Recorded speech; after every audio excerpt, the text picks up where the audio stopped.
Halo, perkenalkan nama saya Abdul Nasir. Pada video kali ini saya akan melakukan praktik sesuai SKKNI Kejuruan Teknik Pendingin AC nomor 126 tahun 2016 dengan unit kompetensi melakukan proses brazing kode C281930-02901. Yuk simak proses brazing dari persiapan hingga selesai. Tahap pertama adalah mempersiapkan tabung oksigen dan asetilin, kemudian memindahkannya ke area praktik dengan hati-hati.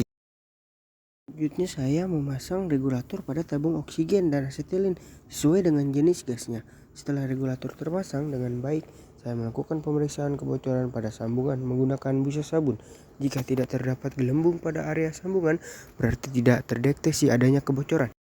Setelah dipastikan tidak terdapat kebocoran, selanjutnya saya mengatur tekanan gas dengan perbandingan oksigen dan asetilin sebesar 10:1. Tekanan oksigen diatur sebesar 50, sedangkan tekanan asetilin sebesar 5. Setelah tekanan gas sesuai, proses dilanjutkan dengan menyalakan dan mengatur api brazing. Kemudian diatur hingga menghasilkan nyala api yang sesuai untuk proses brazing. Dengan memperhatikan bentuk dan kestabilan api sebelum digunakan untuk memanaskan pipa tembaga. Setelah api dinyalakan, saya mengatur nyala api hingga mendapatkan api netral. Api netral ditandai dengan bentuk nyala api yang stabil dan inti api yang jelas. Selanjutnya saya mulai memanaskan bagian sambungan pada pipa tembaga. Pemanasan dilakukan secara merata dengan mengerahkan torch agar panas tidak terpusat pada satu titik. Setelah pipa mencapai suhu yang sesuai ditandai dengan warna merah bata, proses dapat dilanjutkan dengan mengaplikasikan bahan tambah brazing. Setelah proses brazing selesai, bersihkan permukaan pipa menggunakan lap basah untuk menghilangkan sisa kerak dan membuat hasil sambungan tampak lebih bersih. Terakhir, rapikan kembali seluruh area kerja, matikan peralatan, simpan tabung dan perlengkapan pada tempatnya, serta pastikan area praktik kembali bersih dan aman. Dengan mengikuti setiap tahapan secara benar, proses brazing dapat menghasilkan sambungan yang kuat, rapi, dan berkualitas. Setelah menyelesaikan proses brazing menggunakan metode OAW, selanjutnya saya akan melakukan proses hand brazing menggunakan tabung gas. Pada tahap ini saya mempersiapkan tabung gas dan alat hand brazing sebelum digunakan. Kondisi tabung, selang, dan torch diperiksa terlebih dahulu untuk memastikan semuanya dalam kondisi baik dan aman. Selanjutnya saya memasang torch hand brazing pada tabung gas. Sebelum pemasangan, saya memastikan katup tabung dalam keadaan tertutup, kemudian torch dipasang pada sambungan keluaran tabung dan dikencangkan. Selanjutnya, nyala api diatur sesuai kebutuhan proses hand brazing. Setelah api stabil, proses pemanasan pada sambungan pipa tembaga dapat dilakukan. Setelah nyala api stabil, selanjutnya saya mulai memanaskan bagian sambungan pipa tembaga. Torch digerakkan secara perlahan agar panas tersebar pada area sambungan dan tidak terpusat pada satu titik.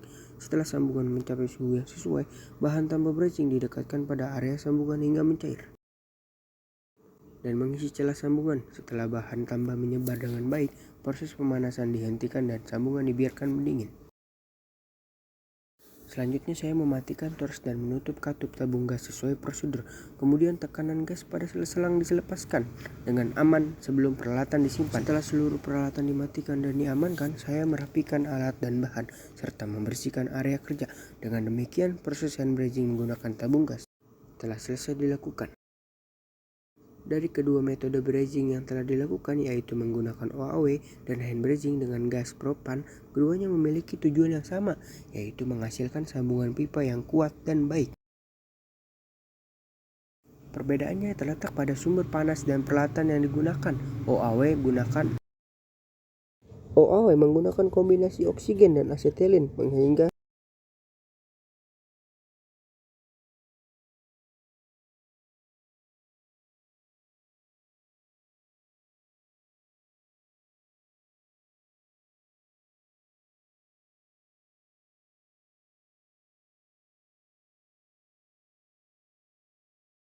sehingga menghasilkan panas yang lebih tinggi dan pengaturan api yang lebih fleksibel. Sedangkan hand brazing menggunakan gas propan dengan peralatan yang lebih sederhana dan praktis.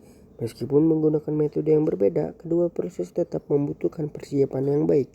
Penggunaan APD, pemeriksaan kebocoran, pengaturan api, serta teknik pemasangan yang tepat agar menghasilkan sambungan brazing yang berkualitas. Sekian video praktik brazing dari saya. Terima kasih sudah menyaksikan dan sampai jumpa di video berikutnya.